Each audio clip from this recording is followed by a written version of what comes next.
gitu. Kalau magang tuh kita nggak perlu sertifikat. Jadi aku pun nggak punya sertifikat sebenarnya gitu. Hanya aku pernah lulus setara N5 dan N4 itu di LPK gitu. Nggak secara resmi ya di Jepang gitu kan, nggak secara resmi punya sertifikatnya, enggak. Dibuat kawan-kawan semua yang akan magang ke Jepang, punya bapak ibu yang anaknya akan magang ke Jepang, jadi itu nggak usah khawatir. Karena nanti di sini juga banyak yang ngebimbing, ada yang bantuin. Kita nggak bisa juga nggak bakalan digimana-gimanain, bakalan dibantu. Kalau anak magang itu seperti itu. Halo everybody, assalamualaikum warahmatullahi wabarakatuh. Selamat pagi kawan-kawanku dimanapun kalian berada. Ohayo gozaimasu. Back to my YouTube channel Ojak desu yoroshiku onegai shimasu. Guys, jadi pagi hari ini Ojak sedang jalan-jalan santai ya, menikmati suasana pagi di pedesaan di sini di Miyazaki. Mumpung lagi libur gitu kan, pengen nikmatin pagi-pagi itu di daerah pesawahan. Karena kalau misalkan hari kerja mah ya pagi-pagi udah megang mesin di pabrik gitu. Jadi kalau ada waktu luang kayak gini, Sabtu Minggu ya jalan-jalan sambil kita ngobrol-ngobrol lah gitu, sharing-sharing gitu. Aku mau sedikit cerita ya. Jadi akhir-akhir ini senang banget, alhamdulillah banyak kabar baik dari kawan-kawan kita di sosial media ya, yang ngabarin ke Ojak itu, ada yang di Instagram, di WhatsApp, di TikTok juga. Itu katanya banyak yang lolos seleksi magang ke Jepang. Ada yang bang alhamdulillah sekian lama katanya aku gagal terus tapi aku nggak berhenti mencoba, akhirnya aku bisa lolos katanya, lolos Mensetsu gitu. Dan mereka mengabari berbagi kebahagiaan katanya sama aku gitu, aku senang banget gitu. Dan alhamdulillah juga teman-teman, jadi aku juga punya saudara di kampung ya. Dan akhirnya nanti bulan 4 dia juga akan nyusul ke sini ke Jepang gitu kan. Tapi tempatnya cukup jauh ya dari aku. Kalau aku di Miyazaki di bagian bawah, dia dapatnya di bagian atas di Fukushima. Namanya Henry gitu. Henry, nanti aku tunggu di sini Hen. Nanti kita vlog bareng ya. Jadi ini aku lagi di pesawahan teman-teman. Jadi sedang terjadi pembakaran jerami-jerami ya tuh. Lihat asapnya, polusi udara semua ya. Seperti ini. Jadi udaranya juga ya kurang seger sih, karena sedang ada pembakaran guys. Aku nggak bakalan bosan-bosan untuk terus mengedukasi teman-teman semua yang ada di Indonesia, yang barangkali kalian susah mencari kerjaan ya di Indonesia. Karena tahu sendirilah sekarang persaingan untuk mendapatkan kerja di Indonesia tuh benar-benar sangat ketat. Kalau kita nggak punya pendidikan yang tinggi, kalau kita nggak punya orang dalam itu susah ya teman-teman ya, sulit gitu. Jadi buat kawan-kawan semua yang masih sekolah nih SMK, itu kalian harus mempersiapkan diri dari sekarang untuk segala kemungkinan gitu. Jadi aku saranin sih kalian juga harus ada plan A dan plan B gitu. Oke lah, plan A kita mungkin kerja di Indonesia ya, plan A kerja di Indonesia, tapi kita harus juga plan B. Jangan cuman punya plan A, tapi harus punya plan B. Apa plan B-nya? Oke lah, kalau nggak bisa di Indonesia, kita coba ke luar negeri, kayak gitu. Nah, untuk bekerja di luar negeri ini, tentunya kita harus ada persiapan juga, gitu. Apa yang harus kita persiapkan? Nilai-nilai, gitu. Kita harus punya apa namanya? Akreditasi yang baik lah atas diri kita sendiri, gitu kan. Kita harus punya nilai yang baik, sekolahnya benar. Raportnya kita diperbaiki, kemudian juga persiapkan, misalkan kalian mau pergi ke Jepang nih, ya belajar dulu lah bahasa Jepang tuh, mumpung masih zaman-zamannya sekolah gitu. Jadi kalian kan punya waktu tuh, pulang sekolah bisa sedikit-sedikitnya belajar, hari libur bisa belajar gitu, mumpung belum di dunia pekerjaan, kayak gitu. Kalau misalkan kalian mau ke Korea, belajar bahasa Korea sedikit-sedikit. Teman-teman, perlu kalian sadari ya, kalau sekarang itu dunia udah canggih banget. Kalian gak perlu harus punya guru, kalian gak harus masuk les privat, kalian gak harus masuk ke mana-mana sebenarnya. Kalian bisa beli bukunya, kemudian kalian pelajari sendiri melalui YouTube gitu. Karena banyak juga ya, karena aku pun sampai detik ini masih belajar di YouTube gitu teman-teman, untuk bahasa Jepang sendiri. Jadi persiapkanlah. Dan juga teman-teman ya, kenapa aku bilang bahwasanya kita harus punya plan B. Karena kalau misalkan kita cuma punya plan A ya, punya plan A nih, aku nanti habis lulus sekolah mau kerja di Indonesia gitu.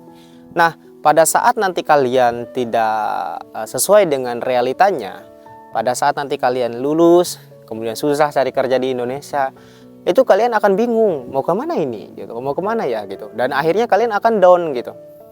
Nah, aku tuh nggak mau kalian seperti itu ya. Jadi aku pikir kalian harus punya plan B. Jadi wah, aku nggak bisa kerja, aku harus misalkan buka usaha nih, jualan, nggak ada modal, aku harus cari modal dulu gitu. Nah, salah satunya kalau misalkan aku boleh kasih saran nih ke teman-teman semua, ya bolehlah kalian coba untuk investasi magang ke Jepang ini gitu. Jadi buat bapak-bapak, ibu-ibu yang punya modal ya untuk anak-anaknya, kalian bisa modalin anak kalian untuk berangkat ke Jepang. Jadi anggaplah kerja ke luar negeri ini sebagai sebuah investasi gitu. Memang untuk pergi ke luar negeri itu butuh biaya ya, butuh biaya yang cukup besar gitu, cukup banyak ya. Bahkan aku pun mungkin bisa habis sekitar 35 juta. Ada yang habis sekitar 50 juta. Aku pun banyak ngobrol sama Jisusei lain ya, teman-teman yang magang di sini juga di Jepang, dari berbagai macam LPK, dari berbagai macam daerah, itu biayanya juga beda-beda. Ada yang 35, ada yang 50, ada yang bahkan ketipu 2 kali sampai habis 80 jutaan. Gitu. Tapi aku pikir ini worth it gitu kan.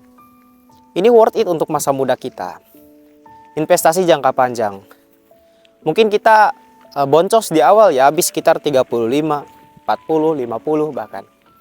Gitu. Tapi ini bakal kembali dalam bentuk yang luar biasa.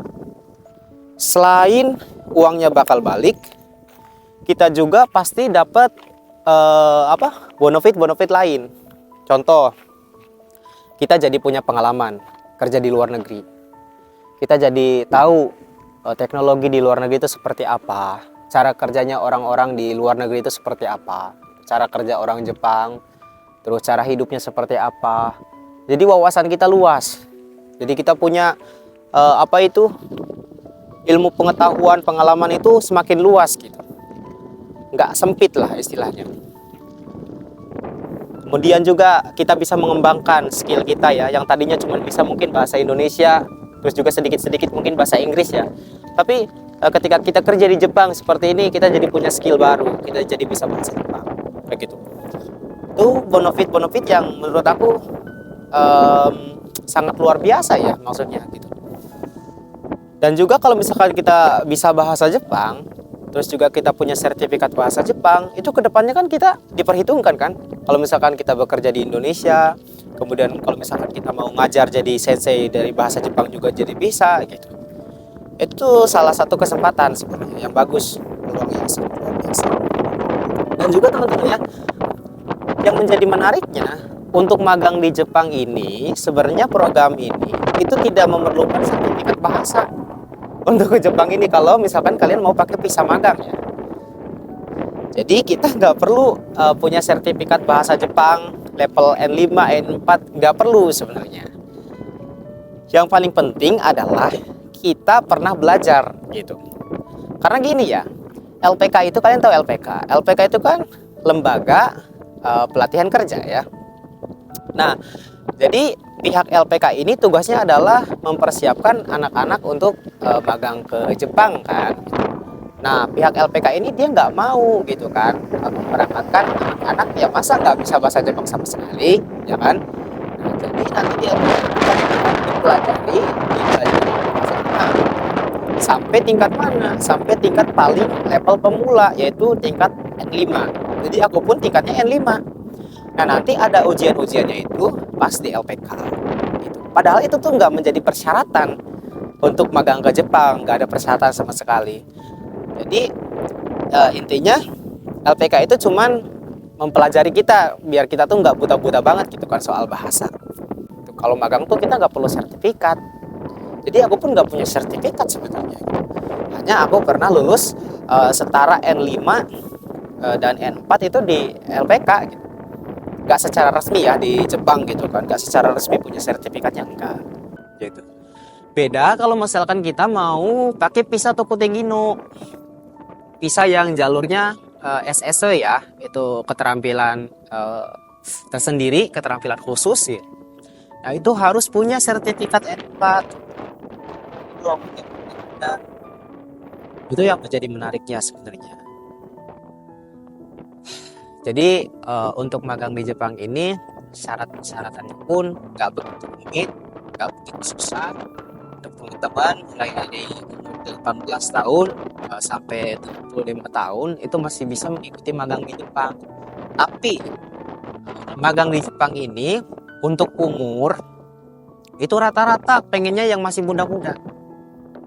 LPK itu di LPK aku pun mintanya yang sampai 22 tahun.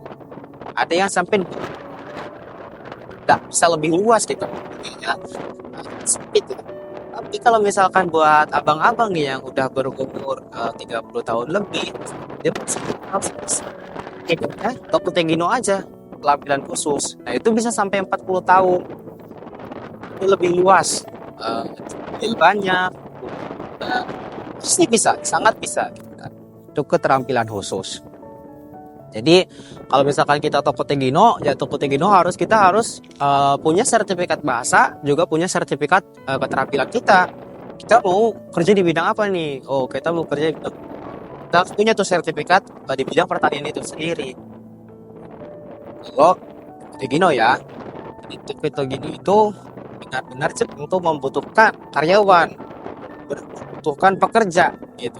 Beda dengan magang. Kalau magang itu kerjasama antara Indonesia dan Jepang aja, kerjasama antar negara untuk apa? Untuk dari negara seperti kita ya, negara berkembang mempelajari gitu kan, sistem kerja di negara maju seperti Jepang, seperti itu. Jadi kalau magang tuh sebenarnya nggak begitu diperhitungkan ya di Jepang tuh, nggak begitu diperhitungkan. Tapi kerjanya mah sama aja gitu, kerjanya mah beratnya mah sama aja, susahnya mah.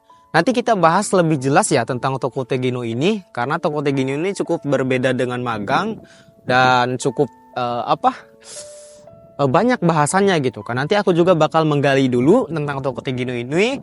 Aku bakalan nanti kasih informasi ke teman-teman semua ya setelah aku menggali gitu kan. Jadi buat kawan-kawan semua yang akan magang ke Jepang, punya bapak ibu yang anaknya akan magang ke Jepang, juga itu nggak usah khawatir. Karena nanti di sini juga banyak yang ngebimbing, ada yang bantuin. Kita nggak bisa juga nggak bakalan digimanain, bakalan dibantu. Kalau anak magang itu seperti itu ya.